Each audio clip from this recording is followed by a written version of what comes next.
Hello, everyone. My name is Edward Jie. I'm with Gao Feng Advisory Company.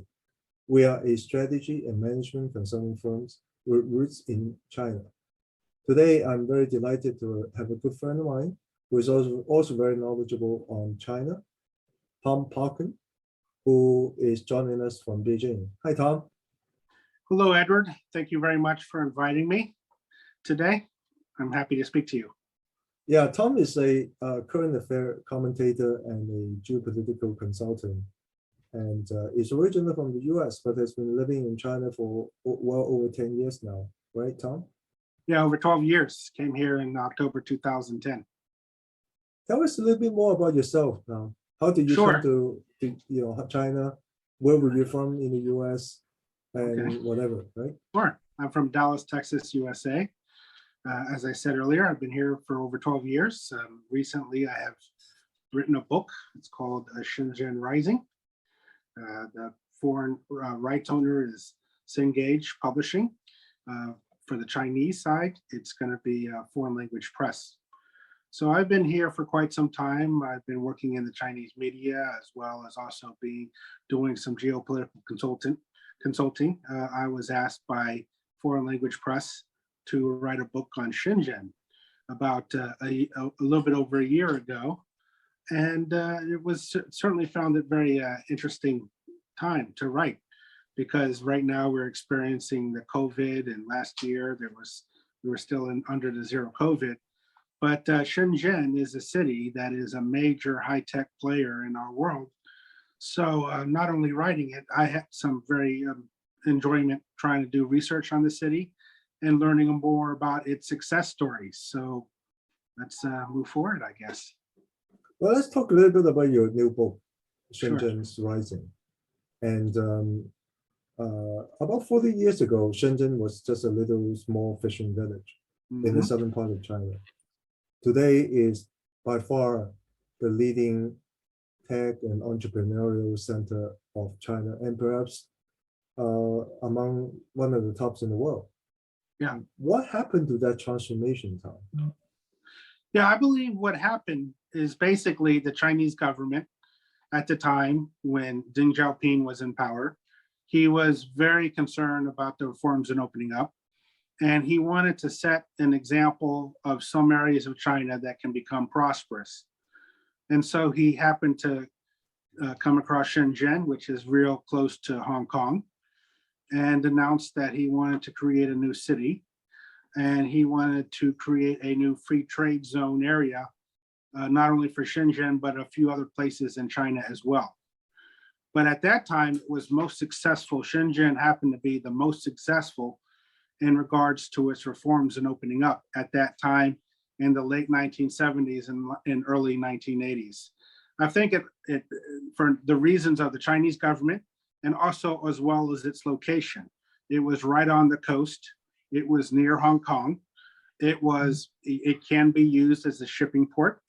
And basically it was just the right place at the right time for the reforms and opening up, starting up at that time.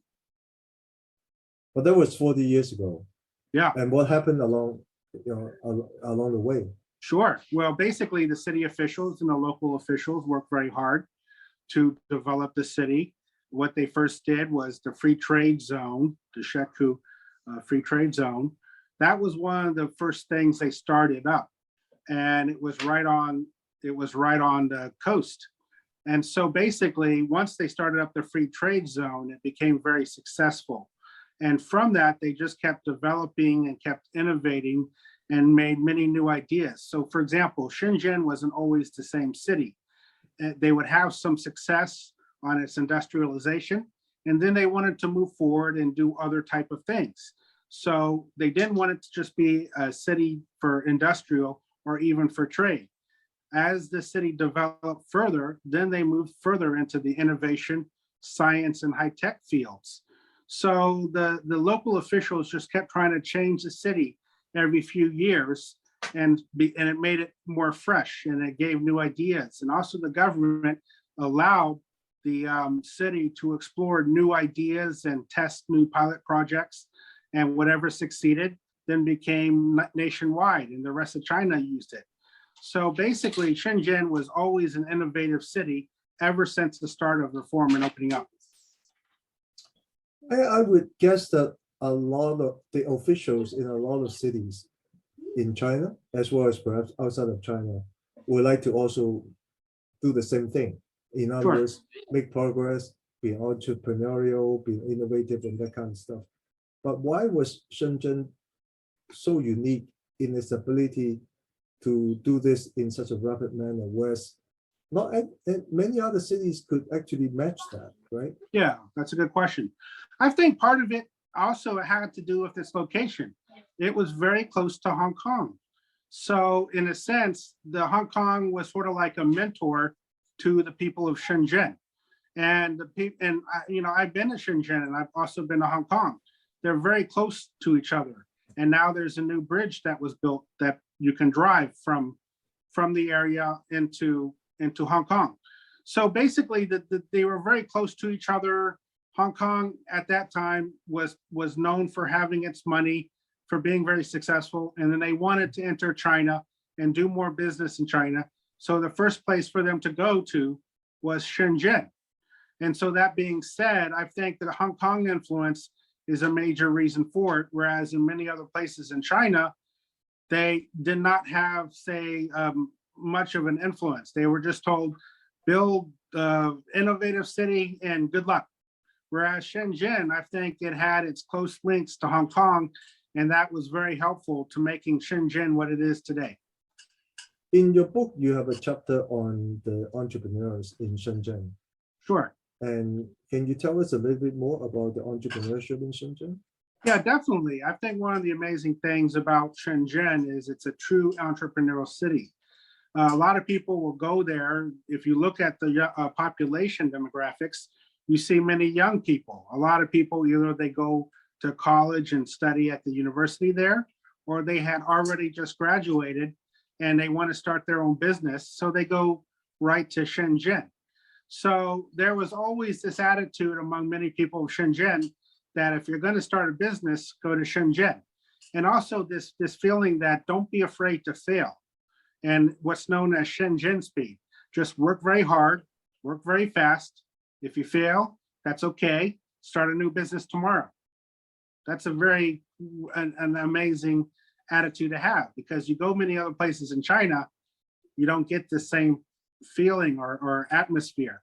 But when you go to Shenzhen, there's this feeling of hope that even if you fail, then just start over and then maybe you'll make success next time. Right. And today, in addition to the city of Shenzhen, which is in the southernmost of the Guangdong province, there are other cities that are now included, together with Shenzhen, Sure. included in the so-called Greater Bay Area. Sure. Actually, Hong Kong and Macau, both are special administrative regions of China, are also included. So 9 cities on the mainland side and 2 administrative regions outside of the mainland borders. But they are considered as the Greater Bay Area. And Shenzhen is a key part of that. How do you see the whole Greater Bay Area will be working out, and what will be the role of Shenzhen? And for the matter, the role of Hong Kong in the development of Greater Bay Area? Sure. Well, while I was doing my research on the Shenzhen book, one thing that really impressed me was to see Hong Kong's influence over the city. It really, I felt like it was like the big brother city to Shenzhen. So a lot of times you had a lot of wealthy Hong Kong investors, and they set up offices and new businesses in Shenzhen. So basically what I see of the Greater Bay Area, and it's also important to note, like you said, there's 9 cities. Each city has its own unique atmosphere and feel. Like if you go to Guangzhou, there's a really strong emphasis on manufacturing. You go to Zhuhai, there is a strong emphasis on transportation and the bridges as well. So what I see with the Greater Bay Area is each city was sort of given its own specific role.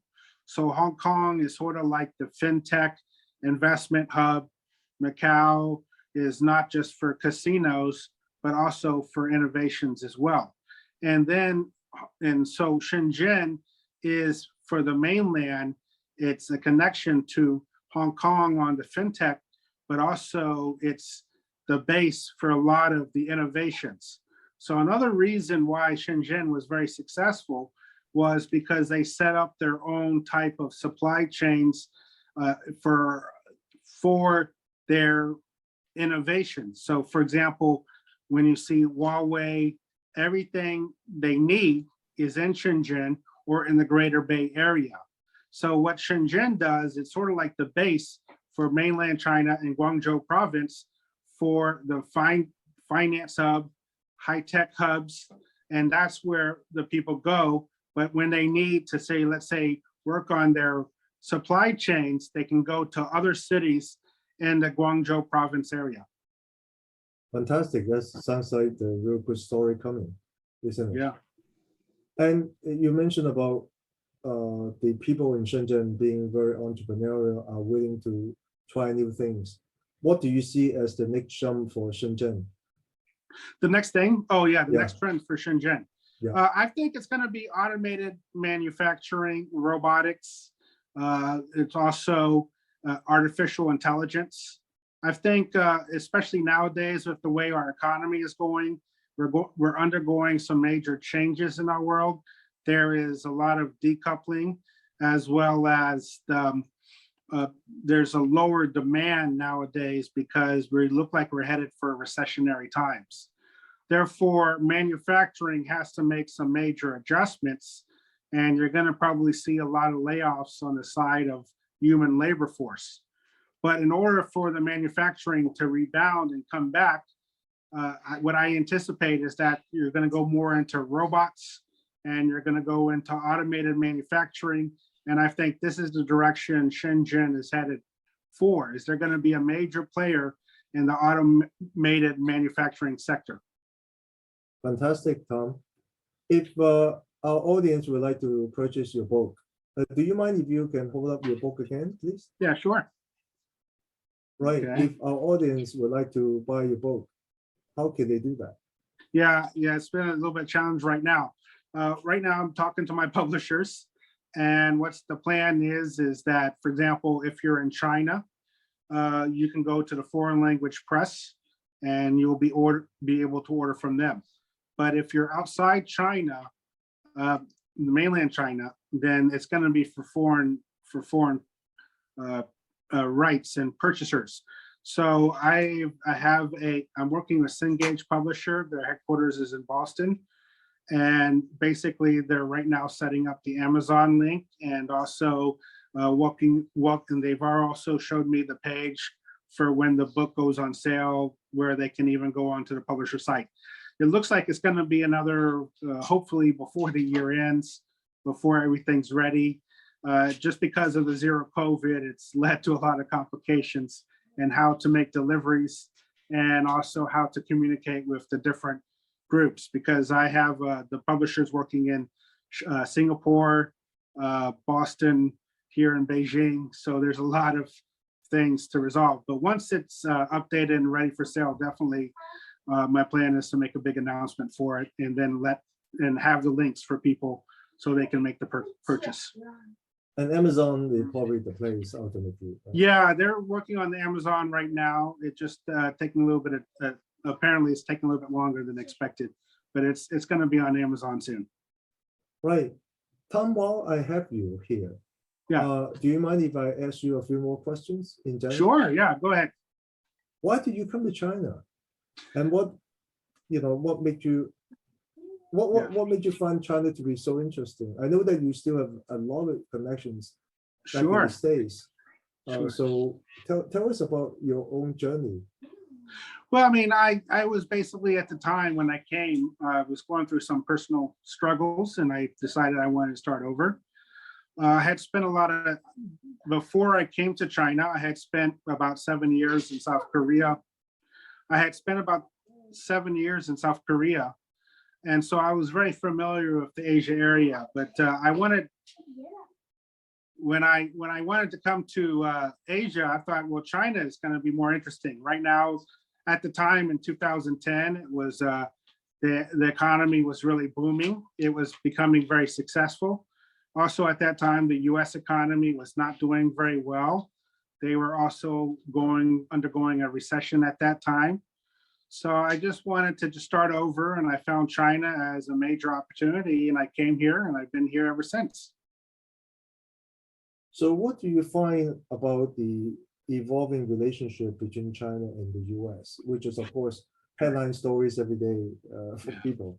And as an Well, American living in China, knowing the Chinese situation and knowing the American situation, what is your point of view? yeah, And what well, would be your that's advice actually to sure. the major stakeholders?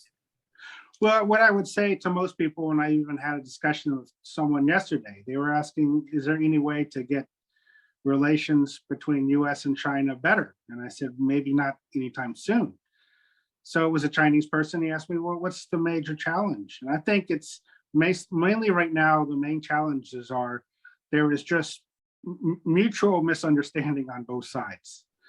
The Americans really don't understand China. They think they understand China, but they only understand some things, which is some of the politics. And they just sort of conclude that the politics is all about China. And I think sometimes what the Chinese do on their side is they get too political. They get too involved in the political arguments when perhaps they should be more focused on the business side or the soft power side. So basically the recommendation I often make to many people is only talk about the politics if you have no choice. If you can get away from talking about politics, talk about the benefits of your country, talk about how relations can improve, but don't talk too much about how politics can improve the relations. I would say talk about how business relations, trade ties, investment ties between both sides can play a stronger role to help both countries. Right now, the Americans look at China, they think it's a bad country because they saw what happened with zero COVID. They worry, oh my gosh, there might be cyber espionage. They might try to destroy America and take over the country. So a lot of times the Americans are just too worried about China, and they look at Chinese as a villain instead of just regular people they can do business with. So recently, Senate passed a law. They're now going to ban TikTok from all government agencies' use, mainly because it's Chinese. They think the Chinese are just going to steal all the information. But when you really look at TikTok, it's just a place for people to do short videos, and most of them just do funny videos. But from the American perspective, they think too political. And I think sometimes the Chinese, they respond too political as well. So it sort of feeds into where both sides, and there's a mutual mistrust on both sides. So you play the role of a geopolitical consultant too, right, Tom? Sure. Tell us about your work. Yeah, well, basically, I mean, I'm trying to get people to have a better understanding. So a lot of times when I'm, say, writing confidential reports, they're asking sometimes on forecasts or like what's going to happen in the upcoming summit or the G7 or the G20 or the COP15 and those summits. How is China, can they improve relations through these summits, or how are they going to go? Is there a way to improve relations or what to predict? A lot of people are asking me right now because of midterms, what's going to happen if the new GOP Congress, is relations between the US and China going to get worse? I'll probably say yes, but of course they're going to ask why. And I think part of it, as I said earlier, it's just so much politics. But then, you know, I also try to provide help on thinking, how should China respond, or how should others respond to what's going on in this world? So I think what really is needed right now is for people to find ways to compromise instead of fighting each other, find ways for people to reach common ground and reach consensus, maybe not on the big issues, but at least on some small things. And then that can create the right steps for forward progress on US-China relations. So if people want to get hold of you, Tom, how Yeah. can people get hold of you? Well, mostly I'm just through recommendations. So I don't go out and say, hey, I'm a consultant, do you want to hire me? I'm uncomfortable with that way. So normally what normally happens is somebody knows of me, talks about me, and then either I'll get an email or I'll get something through WeChat, and I don't even ask who told you. I just say, someone wanted to talk to you, and I said, okay, what do you do? What do you need help in? And a lot of times it's either, maybe think tanks or officials or businesses, and they just sort of need help and guidance to understand US-China relations or China-Europe relations. And they're just trying to get a better understanding of why Westerners think the way they do. But recently, I've also, from the US side, I've gotten more offers to do consultation with them as well. And what I am discovering is that from the US and the Western side, there is a growing frustration that many people do not understand China, do not even try to understand China. And so they come across someone like me, who's not afraid to speak my mind, and who also has a good understanding of China. And I know how to talk to people who are anti-China, because I used to be anti-China. I was one of them. And what would be your email address? Sure. Okay. When I'll let people know, it's TMC Gregor, Gregor, China, CHINA @yahoo.com. In case you're curious, when I first came to China, I had a pen name when I worked for the Chinese media. So it was Tom McGregor. Now I go by the name, and the book shows it too, Tom Pauken II. But for many years in China, everybody who knew me as Tom McGregor. So I just kept my Twitter, and I kept my email the same. But I am Tom Pauken, but my email is TMC Gregor, Gregor, CHINA @yahoo.com. That's great, Tom. It's very nice to have you on the show today, and very knowledgeable, very informative. And I'm sure our audience would have gotten a lot of what you talk about. Okay, I appreciate it. Thank you for inviting me. It was great talking to you, and I hope you're having a great time in Hong Kong right now. Thank you, Tom. Okay, goodbye. Okay, goodbye.